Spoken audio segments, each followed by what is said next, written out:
What's up guys, it's Elias, and today I'm going to show you all about my dinosaurs and the features.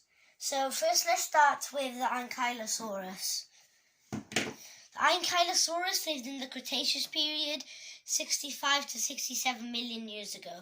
Now the predators that sometimes try to attack the Ankylosaurus was the Tarbosaurus, the T-Rex, and those two predators that have two tiny arms and the two little fingers. And the Ankylosaurus used its body full of armor to scare away predators. So if a predator tried to bite there, it would break their tooth. And they even have armor on their head, so if they tried to bite the head, they would break that tooth too. And it used its tail, so if they broke that tooth but they still want to fight, then it would use its tail and it would whack it in the face.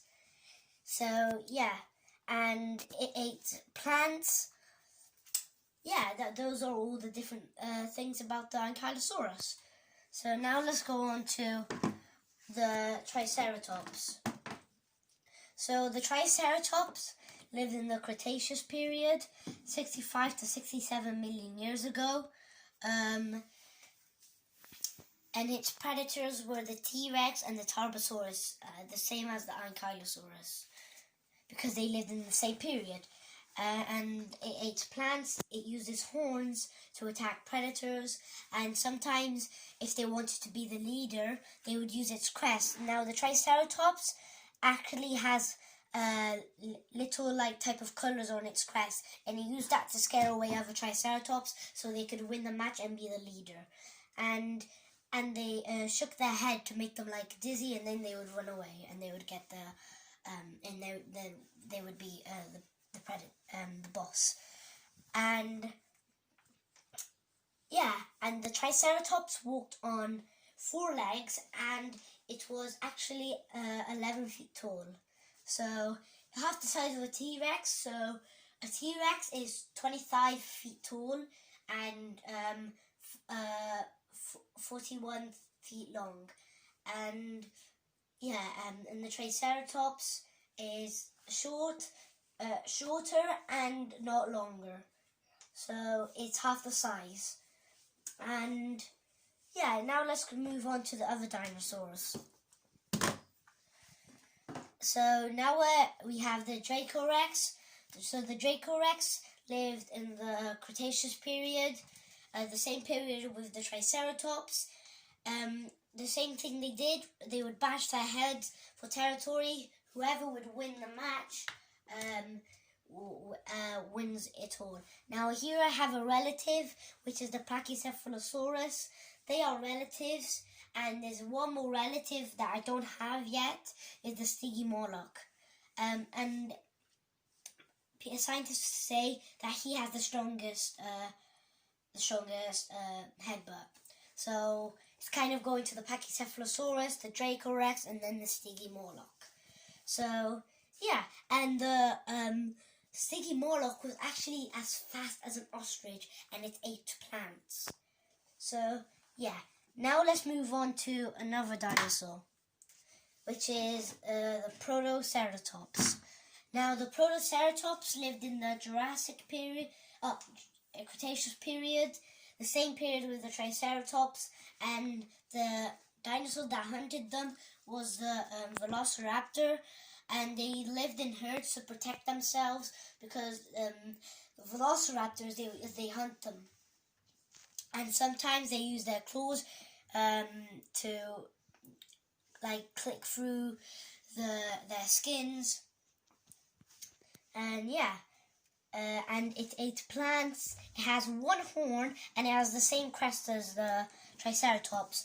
And I like the coloration because the Protoceratops and the other relatives of the Triceratops family have these type of paintings on their crest. That's what they use to scare away predators.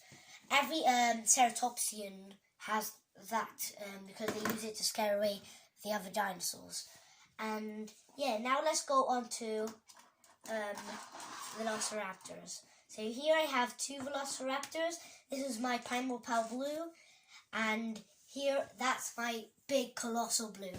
And my very big, that blue, if you didn't know this, that's actually how big velociraptors really were. They were the size of a turkey. Just, guys, try and like imagine a turkey right there. And then put him by it. Now you can really tell that they were actually that size. And in Jurassic World, they made him bigger than a human. So they used the size of a Utah raptor. Now you can't see it here, but my T-Rex is covering it up. Here is a Utah raptor. As you can see, there's the Velociraptor, and that's how tall they were. As you can see, the Utah raptor is very small than the Velociraptor. And they used that size with the Jurassic World because they wanted it bigger. Like what movies you want. They want bigger, more frightening, more scary. So that's what movies want. And yeah, I like the film. And yeah, and they use their claws to hook into their prey. Like I said, with the Protoceratops, they use their claws to hook in, so then the herbivore would so it would get weaker, and then when it got weak and its head was down, they would just both jump on, and then that was it of the Protoceratops or other dinosaur they were attacking on. And the Velociraptor ate meat. The Velociraptor is a hunt. It hunts, and sometimes it's a scavenger. And if you didn't know, a T-Rex lives in packs, and he's a scavenger, and he's a hunter. So sometimes they hunted by themselves, and sometimes they were in packs, and sometimes they scavenge. They scavenge the meat. So if they couldn't find any meat, or the animal was so strong they couldn't fight with. So yeah, now let's talk about the T-Rex, one of the most popular dinosaur in the world. And the T-Rex was actually 25 feet tall, and it was actually 41 feet long. So that's actually very, very long. And what the T-Rex would do, it would eat other carcasses, or it would, like a scavenger, and it would hunt. Normally the female would hunt by themselves. If there was a male and female, and the male didn't want to hunt, they would hunt in packs. And this is actually how tall a T-Rex, if you put this little figure by Owen by the T-Rex isn't actually that. He was way, way bigger than this.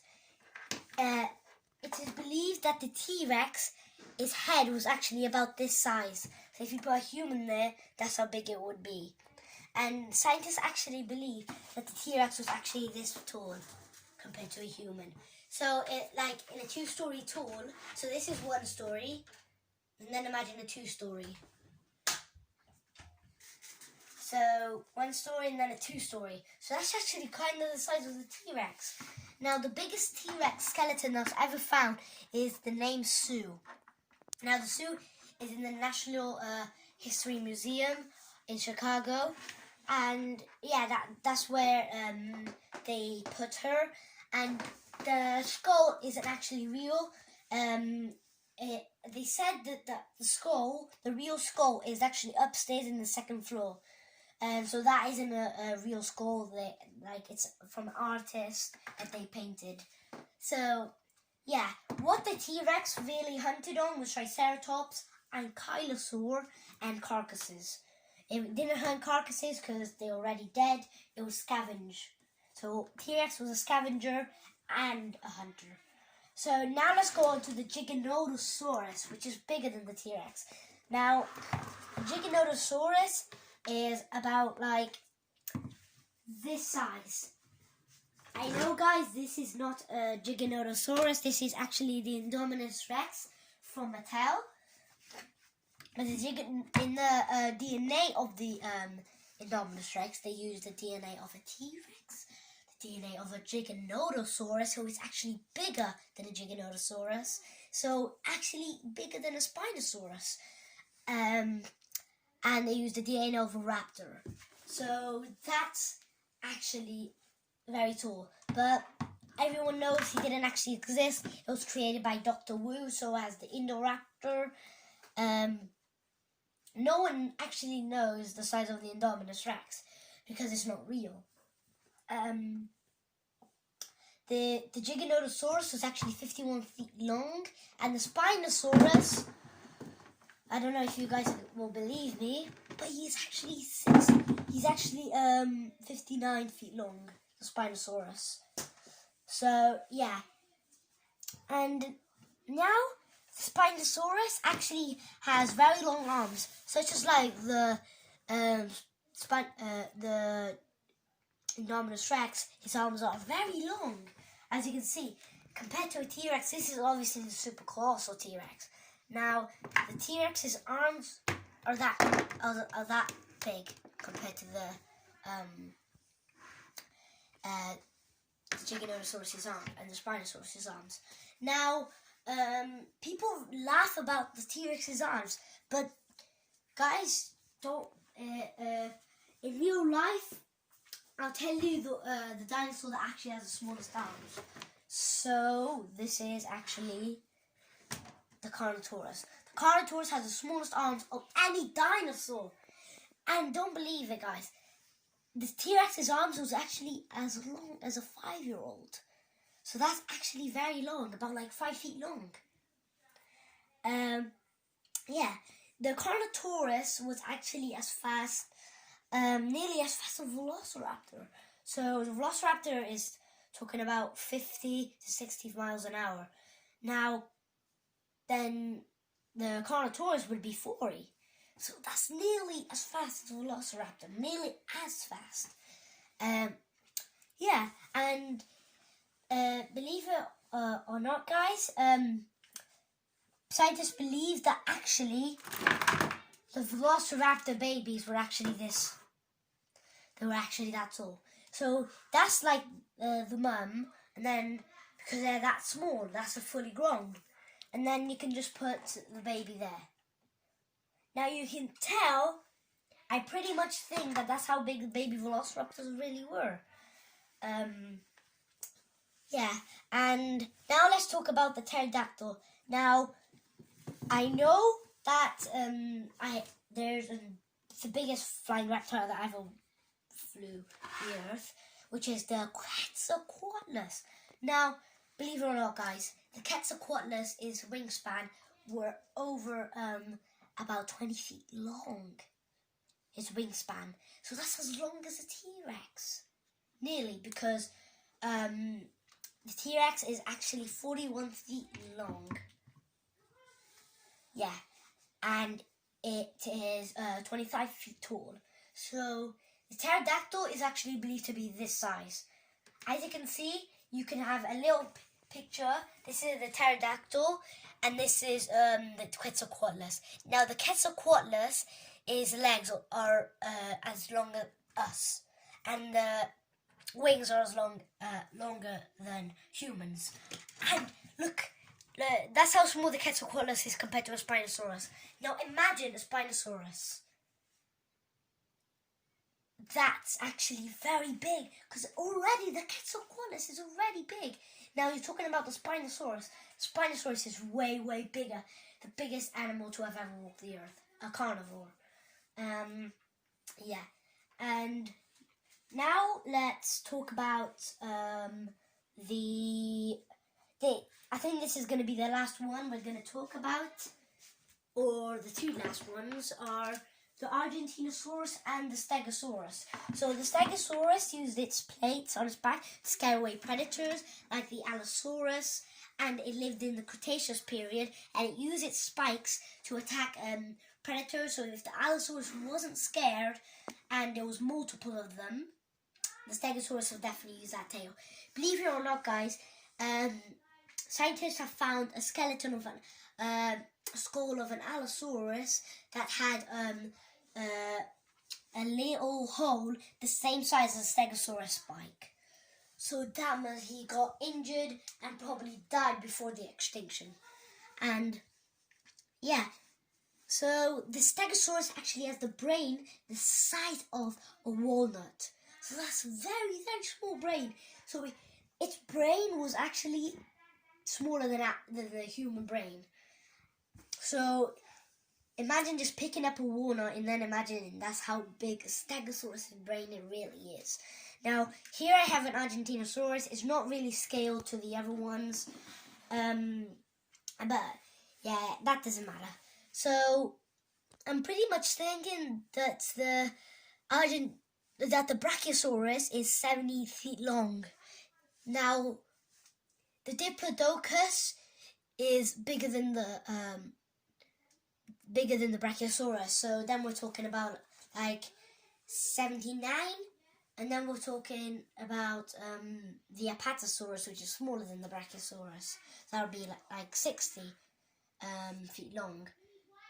And then there's the Sorposaurus, which is as tall as 80. And then it's the Argentinosaurus, which is the biggest in the whole world. Then probably it's 100 or 990. Oh, no, actually 90. Yeah, but I pretty much think that the Argentinosaurus is 100. You guys tell me in the comments if you know. And yeah, that was all of my dinosaurs. And guys, I hope you enjoyed. Remember, like, subscribe, and if something chases you, run.